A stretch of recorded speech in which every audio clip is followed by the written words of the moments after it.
Most people think it's impossible to escape North Korea, but two men proved it was possible after their miraculous escape using just three key items: a bike tire, a pump, and a backpack.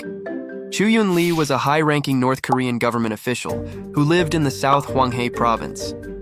A couple of days prior to his escape attempt, Lee was surveying land for his government job on the coast along the Yellow Sea.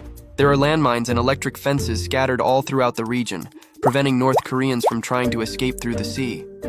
So Lee was trying to mentally record where all the landmines and fences were. Lee told nobody that he was going to try and escape North Korea, not even his family, but he did recruit one of his most physically fit friends to join him on the journey.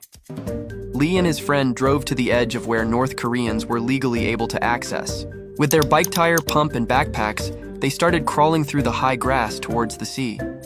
It was a full moon, so if they stood up, they definitely would have been seen by the patrols guarding the land.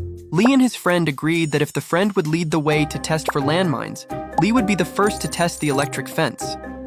Thankfully, no landmines went off, and the electric fence wasn't on at the time, as electricity in North Korea is very sparse. So now Lee and his friend were going to have to make a run for it, as the long grass was about to end, and there was still about 100 yards to the sea. It was initially too bright to make the sprint, so they waited for a big cloud to eventually cover the light radiating off the moon.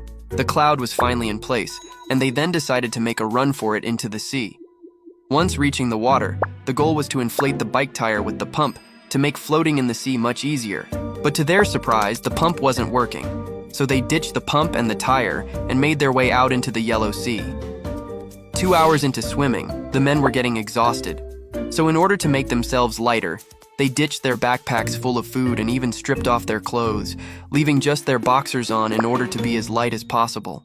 Now 3 to 4 hours into the swim, Lee's friend told him that he couldn't do it anymore, but Lee wasn't going to let him give up.